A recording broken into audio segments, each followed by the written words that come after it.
ਦੇ 1:30 ਵਜੇ ਨੇ ਤੇ ਵਾਹਿਗੁਰੂ ਆਟੋਮੋਬਾਈਲ ਤੋਂ ਬੋਲਣ ਦੇ ਜੇ ਤੇ ਉਹ 24 ਘੰਟੇ ਸਰਵਿਸ ਆਉਣੇ ਆ। ਤੇ ਆ ਵੀਰ ਜੰਮੂ ਕਸ਼ਮੀਰ ਦੀ ਗੱਡੀ ਜੇ ਬਲੈਰੋ ਤੇ ਖਰਾਬ ਹੋ ਗਈ ਤੇ ਵੀਰ ਨੇ ਸਾਨੂੰ ਫੋਨ ਕੀਤਾ ਤੇ ਵਾਹਿਗੁਰੂ ਆਟੋਮੋਬਾਈਲ ਦੇ ਥੱਲੇ ਨੰਬਰ ਤੁਹਾਨੂੰ ਸ਼ੋਅ ਹੋਂਦਿਆ ਆਉਣਾ ਵਾ। ਨੰਬਰ ਥੱਲੇ ਸ਼ੋਅ ਹੋਂਦਿਆ ਤੁਸੀਂ ਜਦੋਂ ਮਰਜ਼ੀ ਫੋਨ ਕਰ ਸਕਦੇ, ਰਾਤ ਹੋਵੇ ਦਿਨ ਹੋਵੇ, ਬਸ ਸੇਵਾ ਵਾਲੀ ਹਾਜ਼ਰ ਹਾਂ ਜੀ।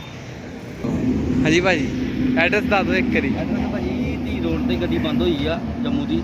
ਹਾਂਜੀ ਕਰਦੀ ਹੈ ਸਾਡੀ ਡੀਜ਼ਲ ਪੰਪ ਠੀਕ। ਖਰਾਬ ਹੀ ਭਾਜੀ ਇਹਦਾ ਨਾ ਫਿਊਲ ਪੰਪ ਕੰਮ ਛੱਡ ਗਿਆ ਸੀ ਤੇ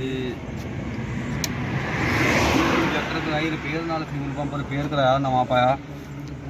ਠੀਕ ਹੈ, ਗੱਡੀ ਹੁਣ ਓਕੇ ਰਿਪੋਰਟ ਆ, ਤੁਹਾਨੂੰ ਸਟਾਰਟ ਕਰਕੇ ਵਿਖਾਉਂਦੇ ਆ। ਕਰੋ